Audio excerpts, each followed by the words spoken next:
Sebagai seorang mahasiswi, tentu selalu membutuhkan uang untuk pegangan. Apalagi kalau ngontrak atau ngekos yang jauh dari keluarga. Uang harus selalu punya buat membeli semua kebutuhan kampus dan juga buat makan sehari-hari. Malu kan kalau setiap di kantin harus ngutang.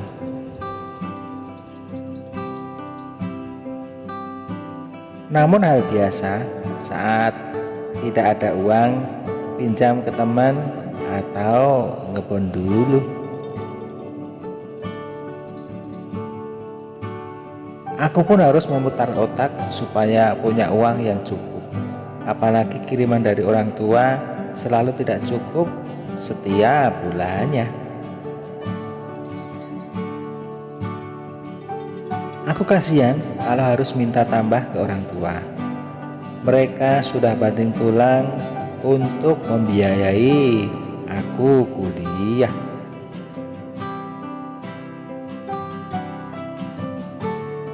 Kerjaan mereka sebagai petani yang harus kepanasan, bercucur keringat setiap harinya. Hingga akhirnya aku memutuskan untuk kerja sambil kuliah. Aku cari kerja ke sana kemari, dan hasilnya aku dapatkan pekerjaan di sebuah kafe. Aku sangat bersyukur sekali, ini bisa nambah uang jajanku. Syukur-syukur bisa membiayai aku kuliah dan tidak meminta ke orang tua lagi.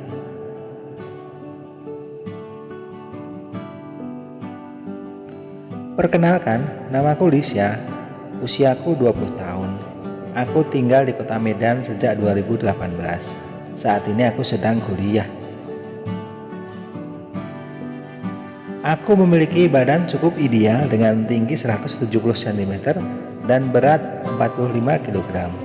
Sehingga tidak jarang banyak laki-laki yang menggoda aku.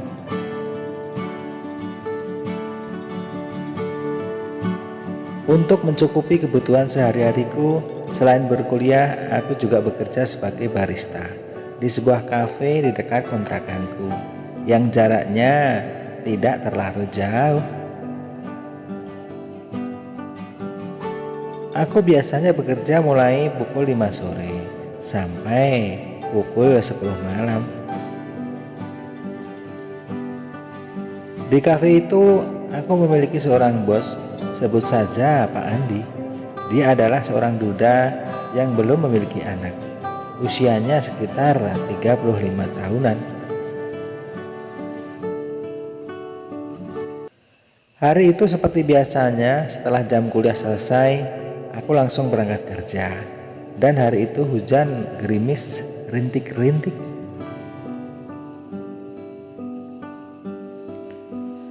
Saat aku tiba di kafe, aku melihat bosku sedang sibuk membuatkan kopi.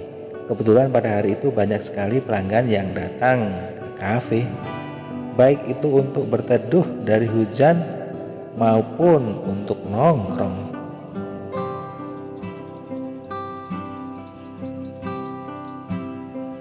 Aku pun langsung bergegas membantu Pak Andi untuk membuatkan kopi dan mengantarkannya kepada para pelanggan.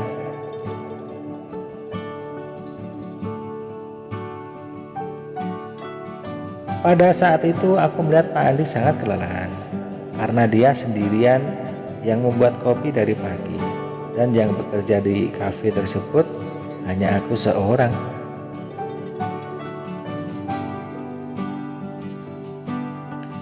Tanpa berpikir panjang, aku pun berkata, "Bos, istirahat aja biar aku yang buatin kopi." "Oke kalau gitu," jawab beliau. Dan beliau pun langsung pergi ke kamar untuk beristirahat. Tidak lama kemudian, hujan yang tadinya hanya gerimis menjadi lebih deras. Dan pelanggan kafe menjadi semakin banyak karena banyak yang singgah di kafe tempatku bekerja.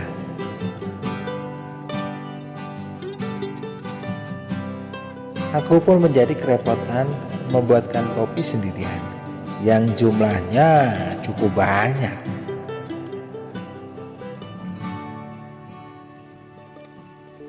Namun tanpa kuduga ternyata Pak Andi mengetahui hal itu. Ia pun keluar dari kamarnya dan langsung menyuruhku mengantarkan kopi kepada pelanggan. Sementara beliau yang membuatkannya.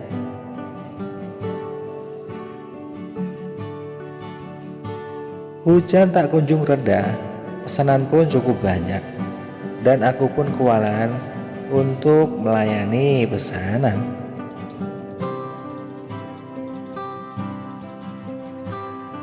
Setelah selesai mengantarkan kopi ke pelanggan, aku pun duduk di meja kasir. Dan saat aku menoleh ke kiri, rupanya Pak Andi menghampiriku. Dia membawakan segelas cappuccino yang ia buat.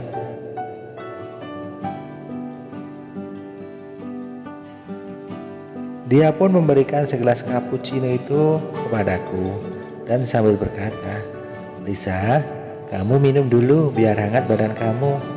Hari ini dingin banget, hujannya semakin besar. Nah, minum dulu mumpung masih hangat."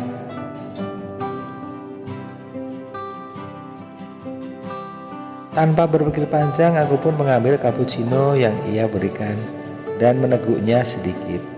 Dan itu membuat hangat badanku yang kedinginan dari hembasan angin dari luar.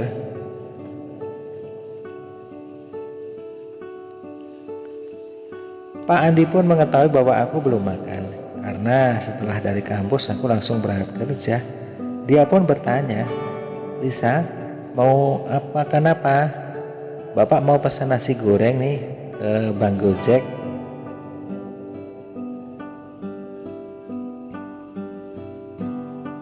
Aku pun bingung, tapi jika aku menolak, aku tidak enak, dan aku pun menjawab, "Pesan nasi goreng juga, Pak, tapi yang pedas ya, Bos."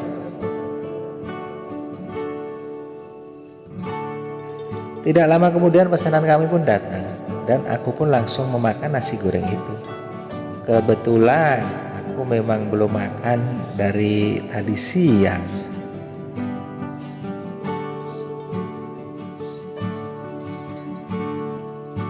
Singkat cerita, malam pun telah larut dan hujan mulai reda. Pelanggan pun sudah mulai berkurang. Dan hari itu sekitar pukul 11.20 kami pun mau tutup kafe karena udah malam.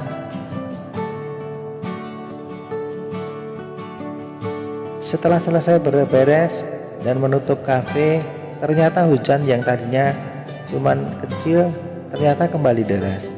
Aku bingung karena aku tidak mungkin pulang basah-basahan. Aku sedih.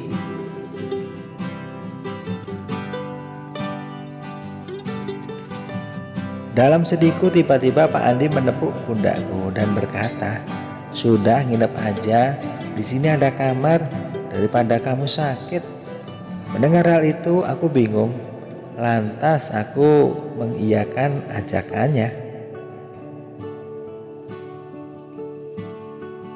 Aku pun disuruh tidur di kamar Pak Andi. Beliau tidur di ruang depan kamarku. Saat itu aku dan Pak Andi khilaf dan kami melakukan hal yang tidak diinginkan itu. Setelah kejadian itu aku bingung harus bagaimana lagi. Semuanya telah terjadi padaku. Namun tak disangka Pak Andi bertanggung jawab. Dia menikahiku 1 bulan setelah kejadian itu.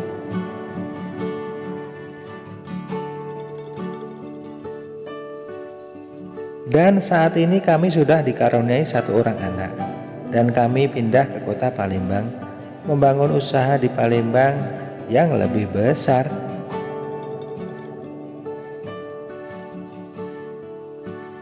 Semoga hidup kami sekeluarga selalu bahagia dan tidak ada halangan yang melintang sampai nanti ajal memisahkan kita.